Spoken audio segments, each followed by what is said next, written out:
বাড়তে বাড়তে বাড়তে বাড়তে পদ্মা সেতু কত কোটি টাকায় গিয়েছে আপনারা নিশ্চয় জানেন।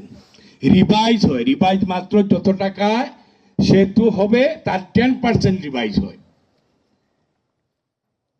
ওরা পদ্মা সেতু করেছে, বিভিন্ন মেগা প্রজেক্ট তারা তৈরি করেছে, মেগা লুটপাট করেছে। আপনারা শুনেছেন না বালিশের দাম কত টাকা, পর্দার দাম কত টাকা? এই প্রজেক্টগুলো তো আমাদের নেওয়ার কোনো প্রয়োজনও নাই। আমাদের প্রয়োজন হচ্ছে আমাদের জনগণ সুখে থাকার জন্য, জনগণের অধিকার আদায়ের জন্য, অন্ন বস্ত্র শিক্ষা চিকিৎসা বাসস্থানের জন্য আমাদের লড়াই।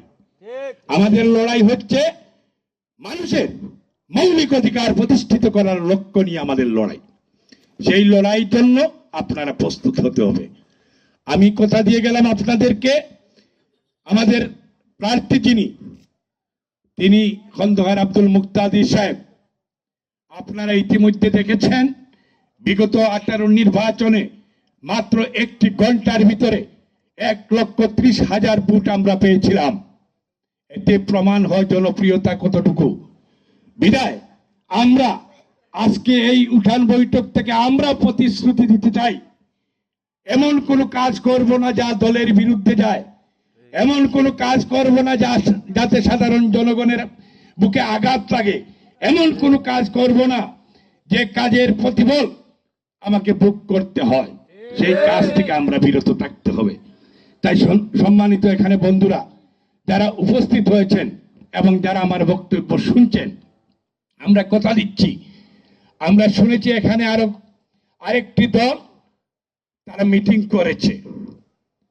গতদিন আমরা যখন এসেছিলাম আমাদের সহযোদ্ধা মন্টু বলেছেন এখানে নাকি দাঁড়িপাল্লারা মিটিং করেছেন। আমরা শুনে গেলাম, তারপর আমরা উঠান বৈঠক শুরু করলাম। আমরা আশা করছি আপনারা আমাদের প্রার্থীকে আনবেন এবং প্রার্থীকে আনবেন, আপনাদের দুঃখ সুখের কথা বলবেন। আর আমার দ্বারা যতটুকু সম্ভব, আমি কাজ পাগল মানুষ,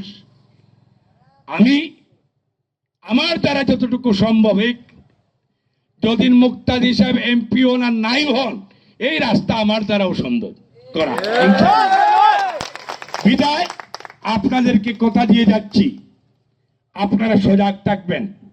আপনারা ভোটের জন্য আগামী 12 তারিখের জন্য আমার মা বাবাদের, তাদের আমার বোন যারা ভোটার, তাদেরকে সেন্টারে নিয়ে যাবেন এবং শহীদ রাষ্ট্রপতি জিয়াউর রহমানের আদর্শ বুকে লালন করে আমরা আপনাদের কাছে এসেছি।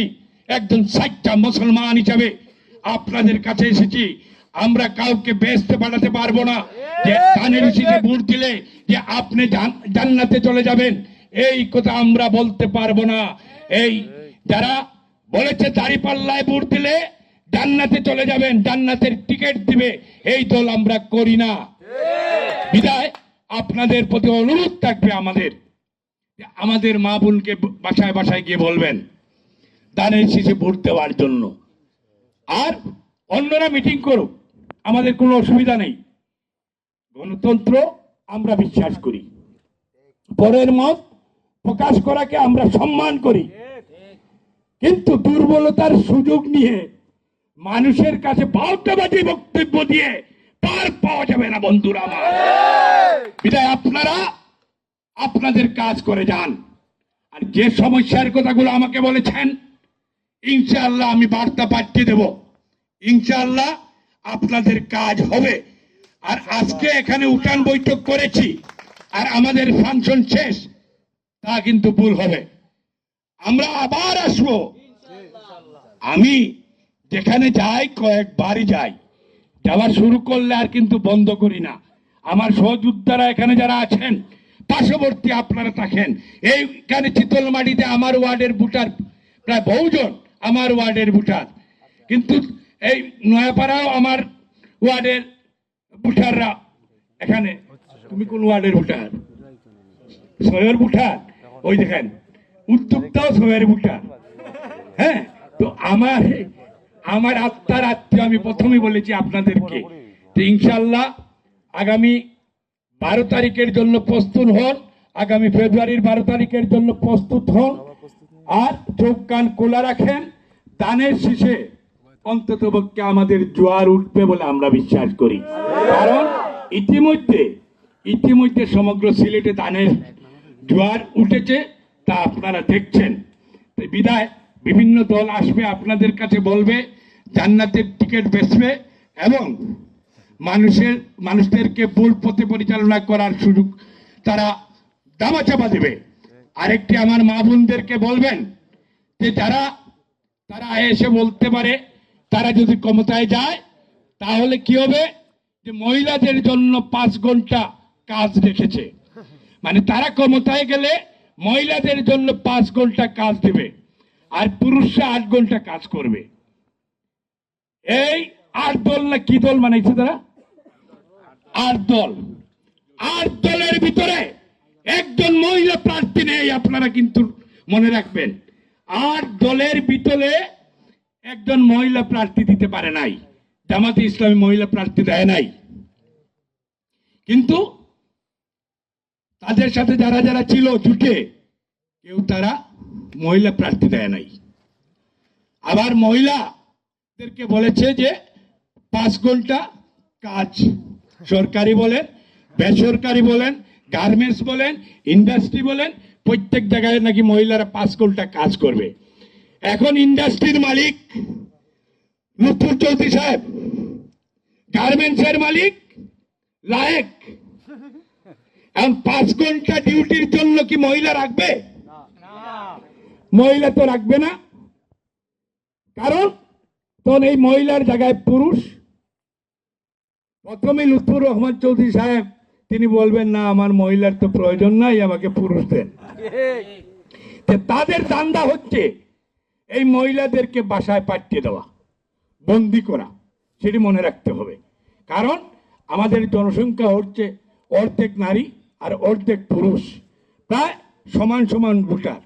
বিদায় আমার নির্বাচনী অবস্থান আপনারা নিশ্চয় জানেন, আমার জন্য আমার মা বোন রাস্তা পর্যন্ত নামে, তাও জানেন।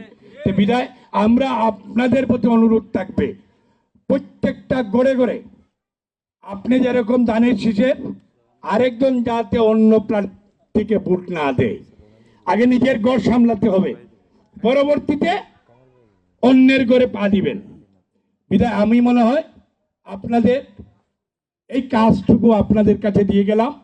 আর আরেকটি কথা হচ্ছে কি, এখন কাজের কথা হচ্ছে যে আমরা গতদিন আমরা এই নতুন পাড়ায় আমরা একটি সভা করেছি, আজকে এখানে একটি উঠান বৈঠক করে যাচ্ছি। আমার মনে হয় এখানে যারা নেতৃস্থানীয় যারা আপনারা যারা আছেন, আমার রহিম থেকে শুরু করে মন্টু থেকে শুরু করে কামাল বা এখানে যারা বসবাস করেন, বিশেষ করে এই এলাকায় যারা বসবাস করেন, আপনারা একটি নাগরিক কমিটি তৈরি করবেন। যে নাগরিক কমিটি কাজ হবে শুধু বিএনপির নেতৃবৃন্দ না। এখানে যেমন মন্টু বলেছে আমি কোনো রাজনৈতিক দল করি না, যারা কোনো রাজনৈতিক দল করেন না, যেমন অনেক ইমাম সাহেব আছেন, অনেক শিক্ষক আছেন, ডাক্তার আছেন, উকিল আছেন, হ্যাঁ, প্রত্যেকরে অন্তর্ভুক্ত করে একটি নাগরিক কমিটি গঠন করেন। যে নাগরিক কমিটির কাজ হবে, এই নাগরিক কমিটির সমস্ত ডাটা আপনি নেবেন, এলাকার নাম, উনার নাম, এলাকার নাম, মোবাইল নাম্বার, হ্যাঁ। তো এইটা কি এই নাগরিক কমিটির ভিতরে আবার 5 জনের নাম, যাতে তাকে যে 5 জনের স্বয়ং প্রার্থী যিনি হবেন তিনি যাতে টেলিফোন করার সাথে সাথে ওই 5 জনকে পান যে কোনো সময়। বিদায় আমার মনে হয় এই কমিটি আমরা এখানে দিব না। আমার মনে হয় আপনারা নিজেরা আপনারা প্রত্যেকে বুদ্ধিমান মানুষ, এখানে শিক্ষিত মানুষ আছেন, আপনারা বসে আপনারা নাগরিক কমিটি তৈরি করে দেন, সেটি আমাদের কাছে দিলে হবে, নতুবা আমার কাছে দিলেই হবে, আর রহিমের কাছে দিলে রহিমে আমার কাছে দিবে বা মন্টুর কাছে দিলে ইনশাল্লাহ আমরা পেয়ে যাব। তো আমার মনে হয় এই নাগরিক কমিটিতে যদি আপনি যারা আছেন আমাদের এখানে ডাক্তার উকিল থেকে শুরু করে মসজিদের ইমাম মুসল্লি থেকে শুরু করে এখানে বিভিন্ন পেশার মানুষ যারা আছেন, যারা আমাদের মা বোনও আছেন, তাদের মধ্যে থেকে নেত্রী মতো তাদের মধ্যে থেকেও আপনারা দিতে পারবেন বলে আমরা বিশ্বাস করি। আর দলের ভিতরে আমাদের যে দল করেন, অমুক বিএনপি করেন, অমুক ছাত্র দল করেন, অমুক যুব দল করেন, অমুক স্বেচ্ছাসেবক দল করেন, অমুক কৃষক দল করেন, তাঁতি দল করেন, উনাদের নাম দিবেন, মানে প্রথম দিবেন সুশীল। সুশীল বলতে এলাকার মুরব্বী, এলাকার মাতব্বর, এলাকার পঞ্চায়েত, উকিল, ডাক্তার যারাই আছেন তাদের নাম দিলেন, আর আমাদের নাম থাকবে নিচে। এই জিনিসটা কিন্তু আপনারা করতে হবে, এই জিনিসটা আপনারা করেন ইনশাল্লাহ।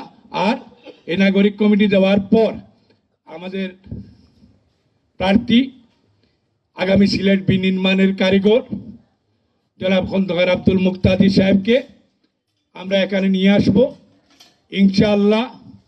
সেদিন আপনারা প্রমাণ দিবেন দানের শীষের মার্কার জোয়ার অন্ততপক্ষে মুক্তাদি সাহেব যদি এখান থেকে দেখে যান যে আগামী দিনের জন্য এই এলাকার মানুষ, এই এলাকার আপামর জনগণ, এই এলাকার রাস্তাঘাট থেকে শুরু করে স্কুল মসজিদ মন্দির পেগোডা থেকে শুরু করে প্রত্যেকটি জায়গা আমরা উন্নয়নের চুয়া বয়ে দিতে পারি ইনশাল্লাহ। সবাই ভালো থাকেন, সুস্থ থাকেন।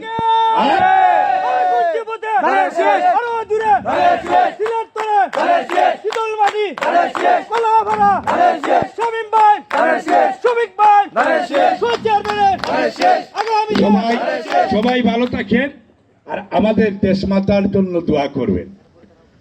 আর খন্দকার মুক্তাদি সাহেবের সালাম আদাব প্রত্যেক ঘরে ঘরে পৌঁছে দিবেন। আর আগামী 12 তারিখ, ফেব্রুয়ারির 12 তারিখ নির্বাচনের জন্য আপনারা সবাই প্রস্তুত হবেন ইনশাআল্লাহ। বিজয় আমাদের হবে, এই বিজয়ের মাসে আমরা বলে গেলাম বিজয় আমাদের হবে। খুদা হাফেজ, বাংলাদেশ জিন্দাবাদ।